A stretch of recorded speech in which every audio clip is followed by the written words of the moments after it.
현지 라이브 시간입니다. 오늘은 이하림 크래프트 테크놀로지 홍콩법인 과장 연결해서 인공지능 모델이 예측한 글로벌 주식시장에 대해서 자세히 이야기 나눠보겠습니다. 과장님 안녕하세요. 네, 안녕하세요. 네, 지난주 크래프트 인공지능 모델이 미국 시장의 위험도를 0으로 산출했는데요. 실제로 미국 시장은 어땠는지, 그리고 이번 주는 위험도를 몇으로 산출했는지 궁금합니다. 네, 지난주 한 주간 미국 시장은 S&P 500 기준으로 0.3% 상승하면서 현재 시장은 완연한 불마켓의 형태를 보이고 있습니다. 지난주 금요일 S&P 500 종가는 약세장 끝 시점인 지난 2022년 10월 12일 종가에서부터 280일 동안 약 27%의 상승률을 기록하였습니다. 다우지수의 경우에도 13거래일 연속 상승하면서 2017년 8월 이후 가장 오랜 기간 상승세를 보이고 있습니다. 이에 이번 주에도 미국 시장 예상 위험도는 0으로 산출되면서 시장이 안정적인 상황을 보일 것같고 AI 모델을 전망하고 있습니다. 실제로 강세장은 일반적으로 약세장보다 훨씬 오래 지속됩니다. 1929년 이후 강세장은 평균 1011일 동안 114%가량 상승했는데요.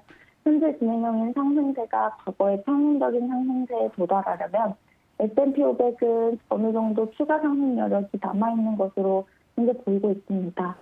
다만 나스닥의 경우에는 미 2년물 국채금리 상승이 투심의 부담으로 작용하면서 잠시 주춤하는 양상입니다. 이는 견고한 미국 경기와 이로 인한 추후 금리 인상 가능성에 대한 기대 때문으로 해석할 수 있는데요.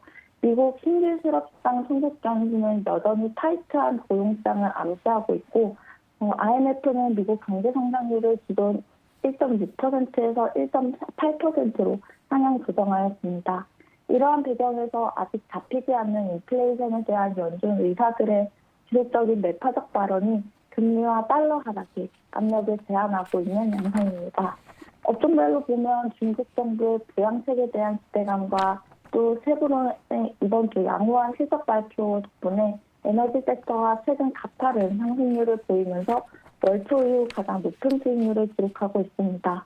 또한 SE발 운행 인수 이후 큰 조정이 있었던 금융주 섹터들이 꾸준히 반등을 하면서 수익률 2위를 기록하였고 IT와 통신서비스 업종의 경우 차익 실현 매물이 계속 출회되면서 상반기 보였던 모멘텀과는 다르게 횡보하는 모습을 보이고 있습니다.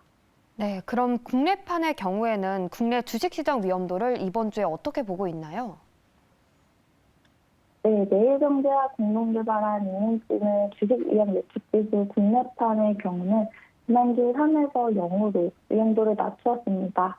금주 인공지능 모델 국내판이 의사결정을 내리면서 참고한 주요 변수로는 중국의 소비자 센티먼트와 중국의 경상 수지 그리고 중국의 수출이 꼽혔습니다. 아무래도 한국 증시가 중국의 영향을 많이 받고 있고 또 현재 중국의 경기 회복이 예상보다 더딘 만큼 인공지능도 중국 경기 변수를 중요한 변수로 여기는 것 같습니다.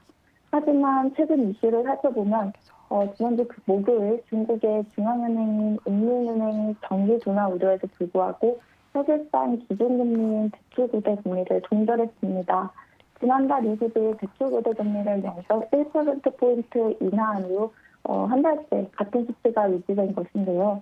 인민은행의 이번 금리 동결은 중국의 경제주가 조짐이 좀 확연하게 나타나고 있음에도 불구하고 지난달 10개월 만에 단행된 금리 인하라 시장에 미치는 효과를 좀 더 지켜보고자 하는 의도로 풀이가 됩니다. 일각에서는 최근 뚜렷해지고 있는 위화와 약세 추세를 감안해서 자본 유출을 막기 위해 또 인하를 나서지 않았다는 분석도 있습니다.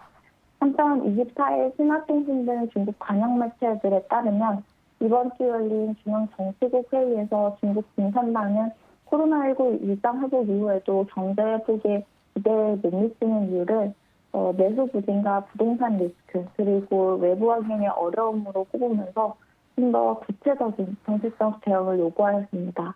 특히 중점 영역 리스크로 부동산 시장 불안정을 지목하면서 중국 지도부는 좀 구체적으로 정부가 주택 건설과 공급을 뒷받침해주고 또 도시 외곽의 열악한 주거지구 개조와 사회기반시설 건설 그리고 중국 대출 리스크에 대비해야 된다고 강조했습니다. 이와 관련해서 블룸버그 통신은 정기 둔화에 대응하기 위해 중국 정부의 강력한 조치를 요구하는 목소리가 높아지는 상황에서 부동산 시장에 대한 규제 조치 완화를 시사한 것이라고 분석하고 있습니다. 네, 과장님 말씀 감사합니다.